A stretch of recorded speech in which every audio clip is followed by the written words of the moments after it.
Buenos días, queridos hermanos. Que en este domingo podamos reflexionar nuevamente en la palabra de Dios y que esto nos ayude a ver aquellas cosas que quizás Dios a través de su Espíritu Santo nos quiera decir. Este mensaje yo lo titulé como Esperad por completo en la gracia de Dios. En estos tiempos donde la iglesia o la congregación, mejor dicho, de aquí de San Luis, golpeada por separaciones, por partidas, necesitamos más ahora que el Señor esté actuando en nuestras vidas, con consolación, con fortaleza, con guía. Por eso vamos a ver en su palabra, para que nos ayude justamente a mirar esto que Dios nos quiere hablar. Cuando vamos a la epístola de Pedro, vemos que él se encuentra escribiendo una carta en medio de conflictos tremendos. ¿Por qué? Porque vemos que está la persecución de la iglesia. Y con todo esto lo que implica es ese dejar su lugar, perder seres queridos y todo lo demás, por supuesto. Pero hay algo que presenta Pedro como la única razón de ser en la vida cristiana, que es la gracia de Dios. Y en esa gracia Dios nos ha salvado, en esa gracia de Dios sustenta el camino del cristiano, en esa gracia de Dios va a glorificarnos. Pedro escribe una epístola sobre la gracia y habla en versículos anteriores que es posible que pasemos por pruebas por un poco de tiempo, dice la palabra de Dios, si es necesario. Esto quiere decir, hermano, hermana, que Dios sabe cuándo necesitamos una prueba y cuándo no. Y aunque pasamos por lágrimas, dolor, angustia, en ese momento sentimos la sustentación de la mano poderosa de Dios que actúa en gracia para con nosotros. En definitiva, esto es la vida cristiana. Pasar por las pruebas, ser zarandeados, como decía Pedro en un momento con el Señor, pero siempre sostenido por la mano de Dios. Y dígame, ¿quién no tiene pruebas hoy? Seguramente algunos hemos llorado esta semana, pero a pesar de las circunstancias de Dios que Dios permite, Él está en esa prueba. Dios está presente. Pero Pedro quiere que levantemos nuestra mirada hacia algo glorioso.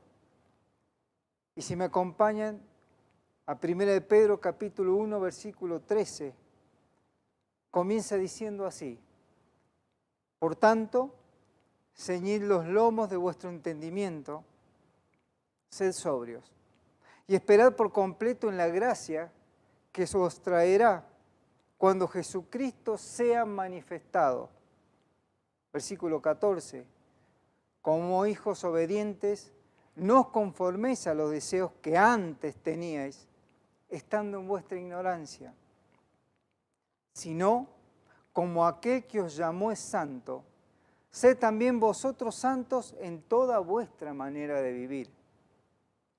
Porque escrito está, sé santo, porque yo soy santo. Y me gustaría ver tres cosas o tres puntos. En primer lugar, miremos en la esperanza. Esperad por completo en la manifestación de Jesucristo. En segundo lugar, el estilo de mi vida, cómo tengo que vivir mientras espero también esta manifestación, mientras yo voy caminando hacia la patria gloriosa. Y en tercer lugar, la demanda, que nos habla de ser santo porque Cristo, porque Dios es santo, y no solamente porque Cristo viene, sino porque Cristo vive en nosotros.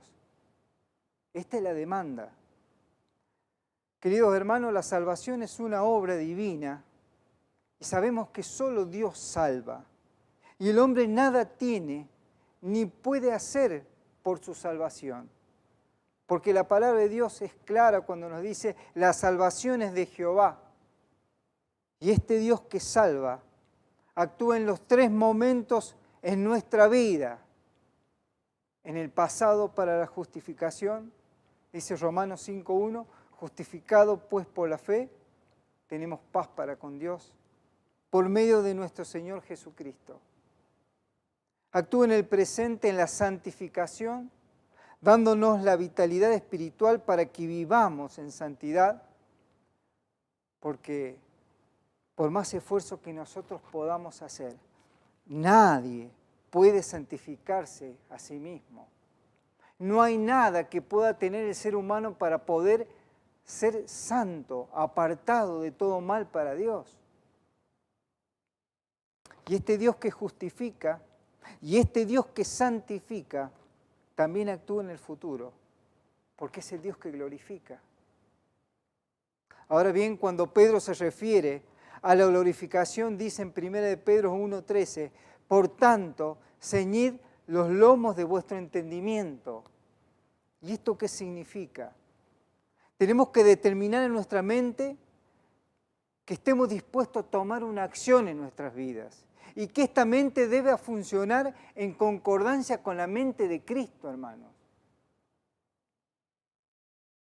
Pero también dice, sed sobrios, es decir, debemos despertar, velar para esperar a Jesús. ¿Y saben qué? Pedro ya conocía este problema, porque él se había quedado dormido en el huerto de Getsemaní. Y el Señor le había dicho, velad para que no entréis en tentación. ¿Y qué pasó? Pedro se durmió y lo negó 3 veces. Pero sigue escribiendo Pedro y dice, esperad por completo en la gracia. Querido hermano, esto es esperar continuamente con la seguridad de que Jesús va a ser manifestado. Queridos, cuando leemos este versículo, sentimos esa paz interior porque sabemos que el futuro es seguro. Sabemos que nuestra patria es el cielo y que vamos caminando en esa dirección, hermanos.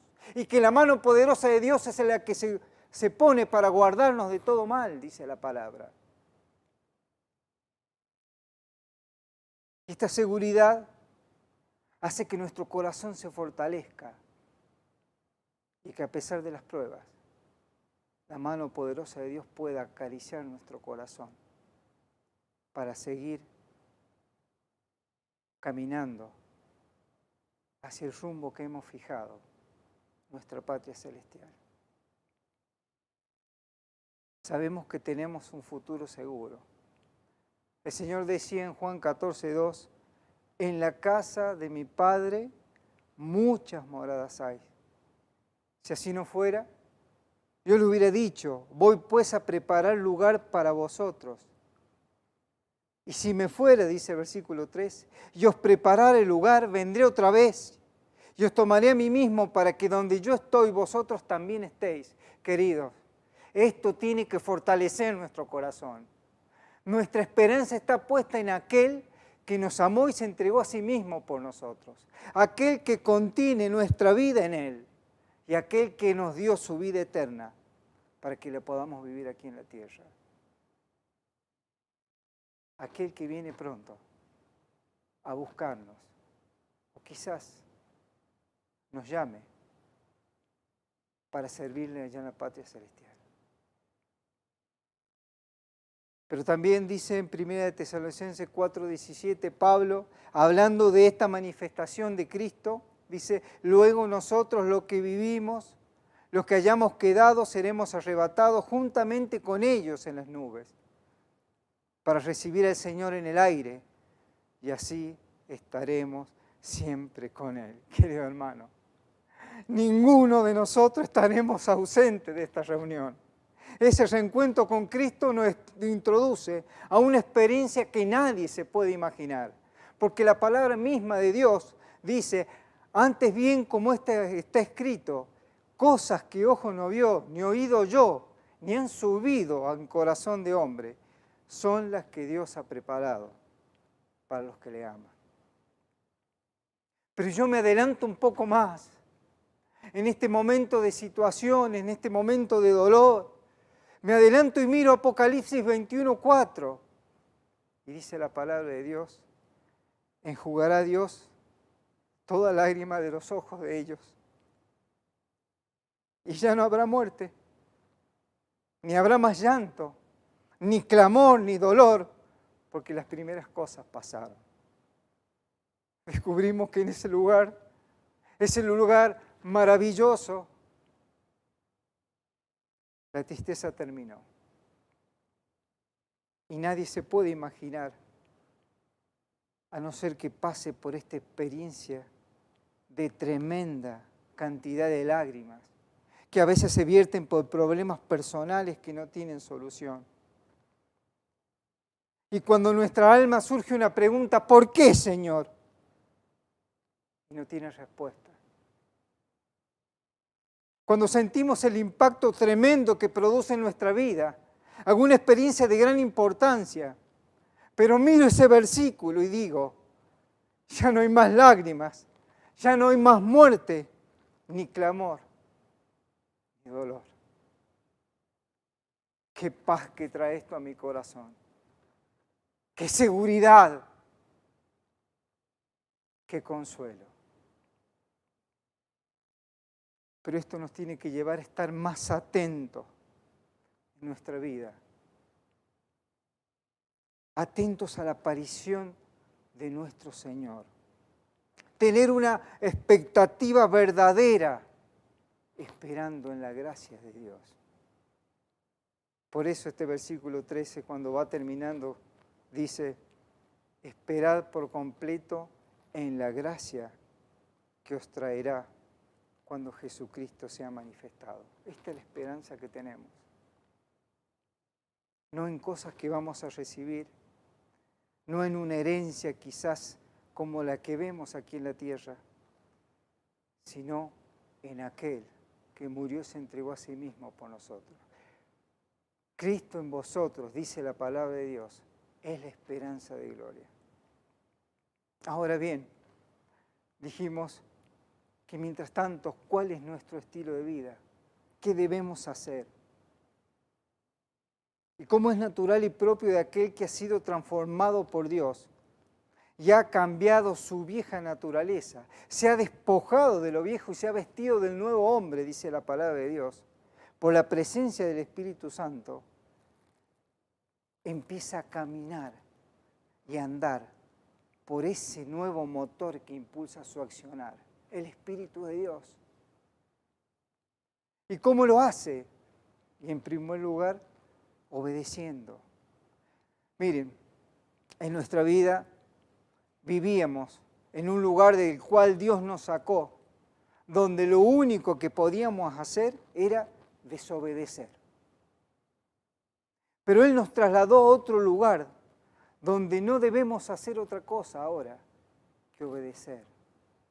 Y 1 Pedro capítulo 1, versículo 2 dice que somos elegidos según la presencia de Dios, Padre en santificación del Espíritu, para obedecer y ser rociados con la sangre de Jesucristo. Gracia y paz os sean multiplicados. Nosotros somos llamados para obediencia, mientras que aquellos quizás que hoy están en el mundo, que no conocen a Cristo, que no han sido regenerados, lamentablemente siguen siendo desobedientes por condición natural. Debemos entender que la obediencia cristiana no se vive por un mandamiento como si fuera una religión. No hay nada que nosotros podamos hacer para poder ser obedientes. La obediencia cristiana se vive por comunión con Cristo. Y esa debe ser la expresión natural de nuestra identificación con nuestro Salvador, hermanos. Pero en segundo lugar, es no adoptando la forma de este siglo. Debemos tener cuidado, porque este mundo te comprime, este mundo te presiona.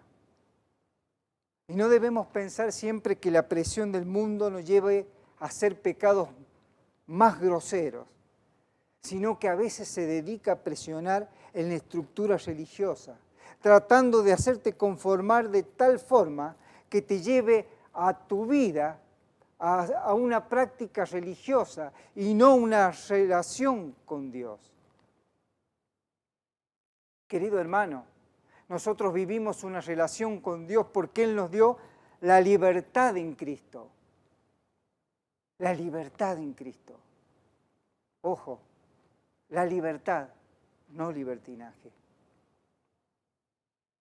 Y el mundo nos puede ofrecer desde los pecados más violentos y desagradables hasta esa experiencia de santificación en un esfuerzo humano personal.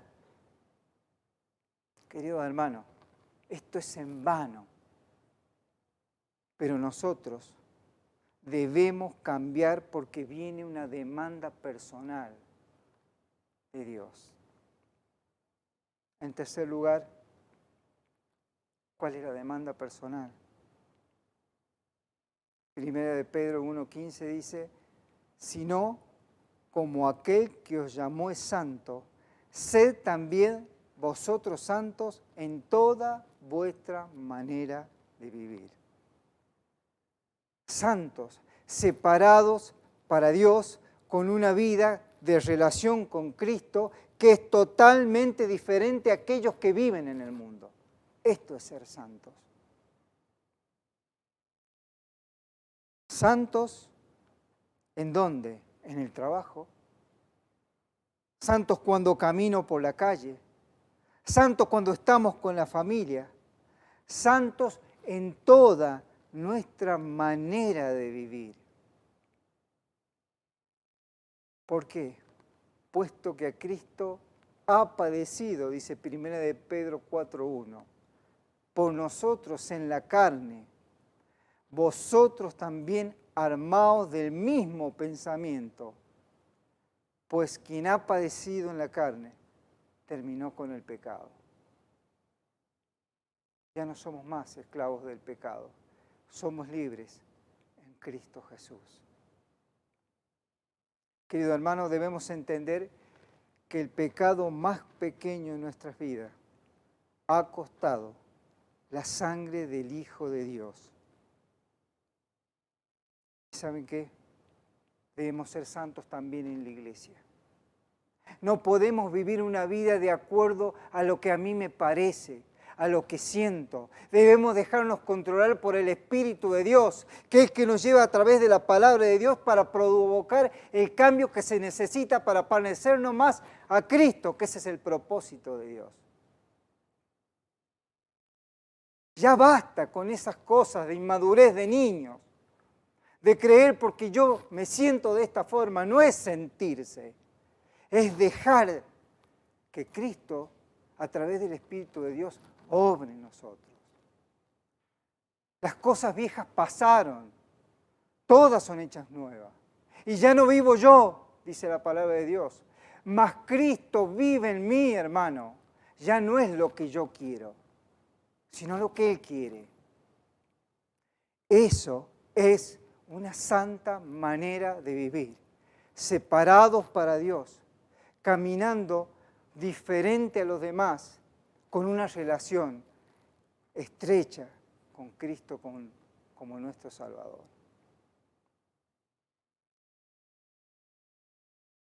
Pero concluye enfáticamente este mandamiento en el versículo 16. Dice, sed santo, porque yo soy santo. Yo quiero aclarar, hermano. Dice, sed santos, porque yo soy santo. No habla de perfección.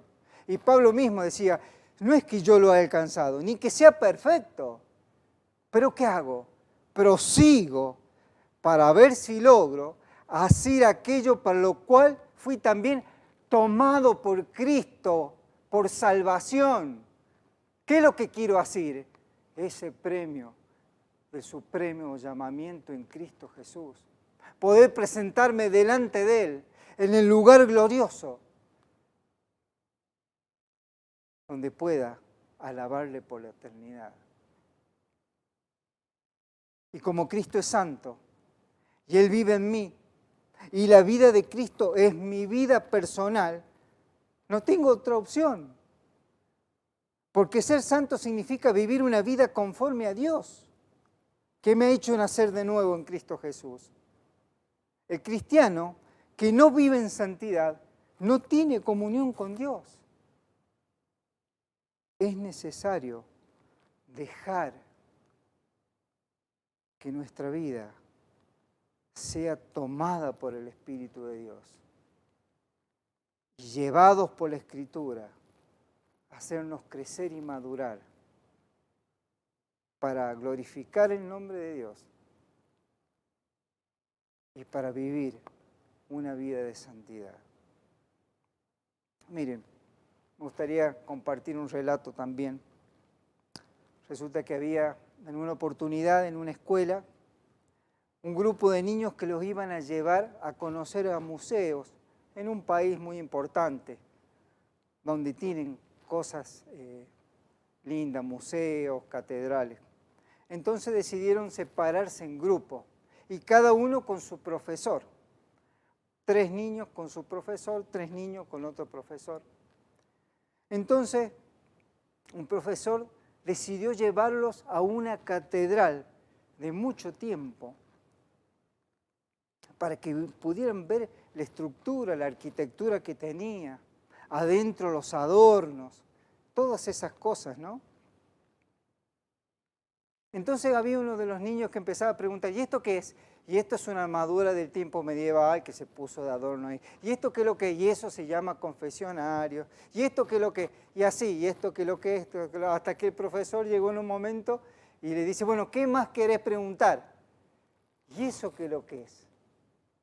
Entonces indica allá arriba un vitró. ¿Saben qué es lo que es? Ese vidrio que tiene distintos colores y que resaltan una imagen de una persona. Entonces el profesor le dice, eso que ves ahí es un santo. Y bueno, terminó la excursión y cada uno volvió a su casa y el papá de este niño le dice, Juan, decime cómo te fue hoy en la excursión. Y me fue muy bien, papá. Y descubrí una cosa muy importante. ¿Qué descubriste?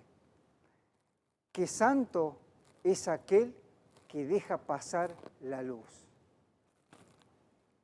Queridos hermanos, nosotros si somos santos, vamos a dejar pasar la luz de Cristo en nosotros. ¿Para qué? Para que aquellos que nos vean puedan ver una realidad de una vida que puede ser cambiada para una eternidad. Pero hay 2 cosas más que me gustaría agregar en este tiempo. Querido amigo que estás escuchando en este domingo a la mañana este mensaje, no podés esperar la venida de Jesús si no tienes a Jesús en tu vida. Porque esto no es una experiencia religiosa, no es algo que yo me armé y me obligo a cumplir. No, esto es una determinación personal. Es un asunto de encontrarme, de acudir a Jesús y decirle, Señor, perdóname, necesito salvación, necesito libertad, necesito eternidad, para que puedas esperar a Jesús. Hay un solo mediador entre Dios y los hombres, dice la palabra de Dios, Jesucristo hombre. ¿Por qué no vas a Él en una oración sincera y honesta? Porque Él mira tu corazón. A veces no hay tantas palabras, pero sí un corazón arrepentido, un corazón quebrado, un corazón humillado delante de su presencia, el cual toma el Señor para darle salvación y vida eterna. Pero ahora, querido hermano, ¿Cómo está tu vida para esperar el regreso de nuestro Salvador? Estamos mirando, estamos reflexionando, estamos dejando que el Espíritu de Dios obre en mi andar. Estoy dejando que Él me lleve por las Escrituras para mayor conocimiento, para que pueda actuar en cualquier situación, cuando me lo demande el Señor.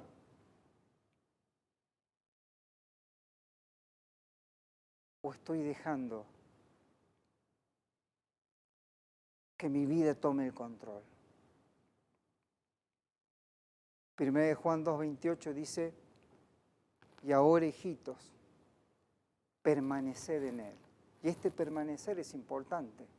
Permanecer en Cristo significa mantener esa relación. Y esa relación con Cristo se mantiene por una unión que tenemos con el Espíritu de Dios. Y este Espíritu de Dios hace que nosotros permanezcamos porque le conocemos. Y para conocerle a Él tenemos que conocer su palabra para poder vivirle a Él. Dice la palabra de Dios, para que cuando se manifieste tengamos confianza de saber que hemos vivido una vida santa para poder agradarle a Él, para que en su venida no nos alejemos de Él avergonzados. Que Dios nos pueda ayudar en esta mañana de domingo para mirar en nuestro corazón. ¿Cómo está tu corazón? ¿Cómo está mi corazón? ¿Está dolido? Sí, puede ser que esté dolido por la separación, por la partida de un ser querido, como nos ha pasado en esta semana que pasó. Pero queridos hermanos, sabemos que Él se va a manifestar con completo, con toda su gracia. ¿Cuándo? Siempre. Ahora, mientras estemos por camino en este mundo, con su fortaleza, con su consuelo, con su compañía. Pero también dejémoslos que se manifieste en nuestras vidas, obrando a través del Espíritu de Dios, que va a hacer que nuestra vida vaya cambiando a la imagen de aquel que Dios Padre quiere, para que Él sea el unigénito, dice la palabra de Dios, entre muchos hermanos. Que el Señor nos bendiga en esta mañana y que nos ayude a pensar en esto. Amén.